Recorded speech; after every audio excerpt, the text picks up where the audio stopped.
আজ সকালে উঠে দেখি এক আজব কাণ্ড। দাঁড়াও প্রথম থেকে শেয়ার করি। তো সকালে ঘুম থেকে আমার উঠতে একটু দেরি হয়ে গেছিলো। ও বাবা, সকালে উঠেই দেখি কুড্ডু মহাশয় বই নিয়ে বসে পড়েছে। সূর্য যেন পশ্চিম দিক থেকে উঠেছে। তারপর আমি ব্রাশ ট্রাশ করে ফ্রেশ হয়ে একটু স্কিন কেয়ার করে নিচ্ছিলাম। আমার না এই টোনারটা বেশ পছন্দের, আর এটা আমার স্কিনটা অনেকটা হিলও করেছে আগের থেকে। তো হ্যাঁ, তো ক্রিম দিয়ে একদম লিপ বাম লাগিয়ে পুরো স্কিন কেয়ার করে নিলাম। তারপরে আমার স্কিনটা বড্ড সুন্দর লাগছিল, তাই নিজেকেই দেখছিলাম। তো সকালবেলা উঠে আমি না একটু লেবু জল খাই গরম জল দিয়ে, তো ওটাই বানিয়ে নিচ্ছিলাম। ওটা গরম জল হওয়ার পর নামাতে পারছিলাম না, তাই মা নামিয়ে দিয়েছিল।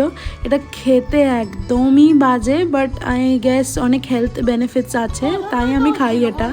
এখানে মার সাথে একটু ঝগড়া করছিলাম, কারণ আমি একটা নাইট স্যুট কিনতে চাই আর মা আমাকে বলেছে এখন কেন দরকার। তারপর আমি একটা নতুন হেলদি রেসিপি ট্রাই করতে চাই উপমার, তো ওটার রেসিপি মার থেকে শিখছিলাম। এরই মধ্যে একটা পার্সেলও চলে আসলো। দিনে যে কত পার্সেল আসতে থাকে। তো এই দেখো, উপমা বানিয়েছিলাম, ভালোই হয়েছিল খেতে। প্রথমবার হিসেবে ভালো হয়েছে, অনেকটা খেতে পেরেছিলাম। তো এইসব করে অবশেষে আমি গুড্ডুকে আর একটু পড়িয়ে দিলাম, হেল্প করে দিলাম। তারপরে আমি নিজেও পড়তে বসে গেলাম। আজকের জন্য এইটুকুই, বাই। পরে আবার গল্প করব।